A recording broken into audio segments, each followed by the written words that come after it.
Bonsoir. Dans les titres du JT de ce 13 mars, 530 postes supprimés chez Adecco, dont 37 à Lyon. Un comité central d'entreprise avait lieu ce matin au siège à Villeurbanne. Polémique à Vaux-en-Velin après plusieurs attaques contre un squat de Rome. Une présence, semble-t-il, de moins en moins bien supportée par les riverains. Et puis les filles de l'OL en quart de finale de la Ligue des Champions. Elles affrontent les Danoises de Brøndby demain à Gerland. Le leader du travail temporaire licencie. Le groupe Adecco confirme en effet la suppression de 530 postes en France, dont une quarantaine à Lyon. Une manifestation était organisée ce matin devant le siège situé à Villeurbanne, et ce, au moment même où se déroulait un comité central d'entreprise. Sur place, Emmanuel Lebon.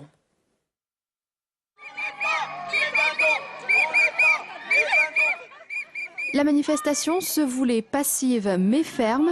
À Lyon, 37 postes sont concernés par cette réorganisation du groupe Adecco. Ces départs doivent se faire sur la base du volontariat, mais les syndicats ne se font pas d'illusions. On n'est pas loin des 10% de la masse salariale. Pour un plan de réorganisation sur des départs volontaires, les salariés s'inquiètent. Et pour cause, les départs sur la base du volontariat semblent irréalisables. Aujourd'hui, on demande à un salarié de préparer un projet en 2 mois pour être volontaire. Or, avec la conjoncture, c'est tout simplement mission impossible. Cette réorganisation intervient dans le cadre d'un rapprochement entre Adecco et Adia sous une même entité. La direction ne parle donc pas de restructuration et se veut rassurante. Maintenant, nous sommes dans le respect de notre calendrier, de notre dialogue social, et c'est avec nos partenaires sociaux que nous trouverons les conditions de cet accompagnement pour le plan de départ volontaire. Et il n'y aura pas de départ contraint. Les premiers départs volontaires auront lieu dès le mois d'avril. Une commission a été créée pour accompagner ces salariés. Dans un même temps, ce sont 165 agences d'intérim qui devraient fermer leurs portes en France d'ici la fin de l'année. Ils ont promis de ne rien lâcher. Les éboueurs ont entamé aujourd'hui leur 2e jour de grève. Ce matin, près d'une centaine d'entre eux ont même bloqué l'incinérateur de Gerland. Un mouvement qui semble donc se durcir.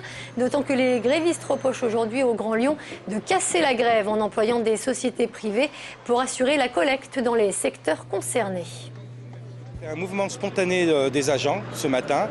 Lorsqu'ils ont appris que Gérard Collomb, dès le premier jour de grève, avait utilisé les sociétés privées et les intérims pour faire notre travail et casser la grève, ça a choqué les agents. Donc nous voulions dénoncer cela. Il n'y a plus de dialogue avec le président du Grand Lyon.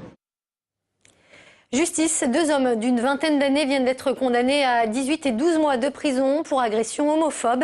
Les faits remontant en 2010 en marge de la Gay Pride à Lyon. 4 jeunes filles avaient été frappées, insultées en raison de leur supposée homosexualité. Elles brandissaient notamment un drapeau arc-en-ciel. Les 2 agresseurs avaient par ailleurs roué de coups un chauffeur de taxi qui était venu à leur rescousse. Condamnés donc, ils ont été incarcérés immédiatement après l'audience hier soir. Le climat est tendu depuis quelques jours du côté de la Rise à Vaux-en-Velin. Un squat de Rome s'est en effet installé il y a quelques jours, provoquant la colère de certains riverains. Le camp est même devenu la cible de plusieurs attaques après des jets de pierre. Une voiture a été incendiée ce dimanche. Les explications de Jasmine Sorg. C'est dans cette ancienne entreprise de transport que 80 Roms ont pris place depuis 15 jours. Une présence pour certains indésirable, cailloutage, incendie de véhicules par une bande pour l'instant inconnue. Un climat tendu règne sur le quartier. Le samedi, c'était des cailloux et le dimanche soir, c'était ils ont balancé pour mettre le feu. Il y avait tous ces Roms qui étaient dans la rue, qui criaient, alors est-ce qu'ils ont été attaqués ou pas? Pour les riverains, les échauffourées du week-end sont une pierre de plus à l'exaspération grandissante. Même si beaucoup leur ont apporté de l'aide, entre nuisance et peur de l'autre, l'ambiance se détériore. Une pétition circule pour améliorer leurs conditions de vie respectives et qu'une solution de relogement soit trouvée. Tous les uns après les autres, et bien ma foi, ils viennent donc faire leurs besoins là, juste sous nos yeux, sous nos fenêtres. On est vraiment dans une situation insupportable, inadmissible, intolérable.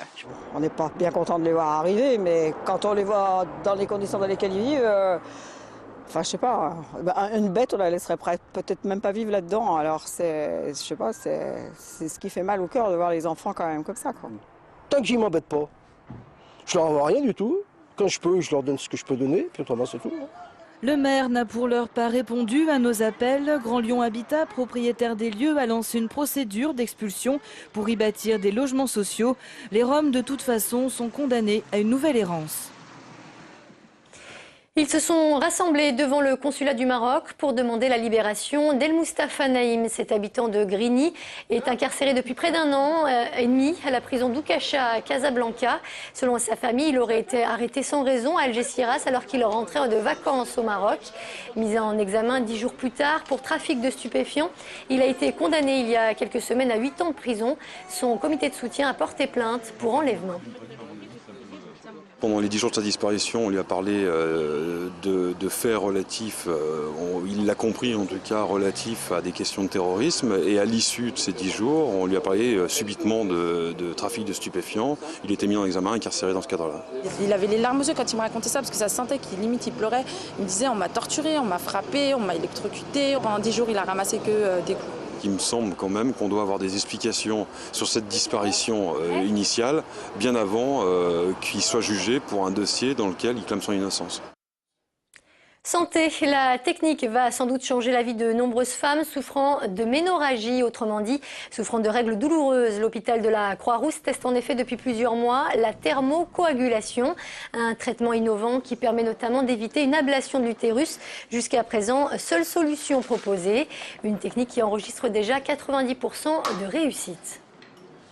C'est une technique qui utilise la chaleur, un courant de radiofréquence et qui va on va introduire un petit dispositif dans l'utérus et ça va permettre de détruire la couche la plus interne de cellules à l'intérieur de l'utérus. Ce dispositif permet de régler les symptômes en à peu près 90 secondes avec une excellente tolérance post-opératoire des patients.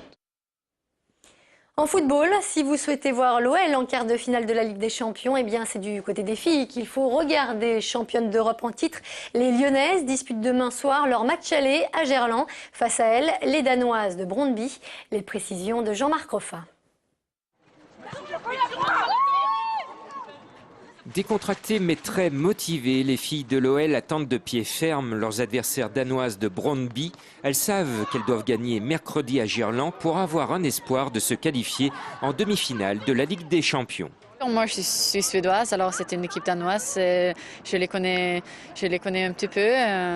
Mais bon, on va en parler, je pense, mais c'est toujours difficile quand tu joues de la Champions League, alors on va être sérieux. La pression est bien réelle cette saison, puisque l'objectif pour elles est de conserver leur titre de championne.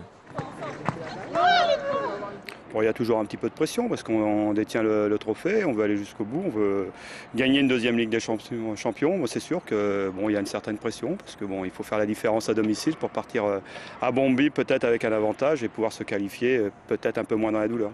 Face à des joueuses régulièrement sélectionnées dans l'équipe nationale du Danemark, les Lyonnaises sont prêtes pour ce choc européen. Ce sont des joueuses athlétiques et qui rentrent dedans, donc on verra bien. Rendez-vous demain soir à Gerland pour prendre de précieux points avant le match retour la semaine prochaine au Danemark. C'est la fin de ce JT. Merci de nous avoir suivis. Passez une très bonne soirée sur TLM.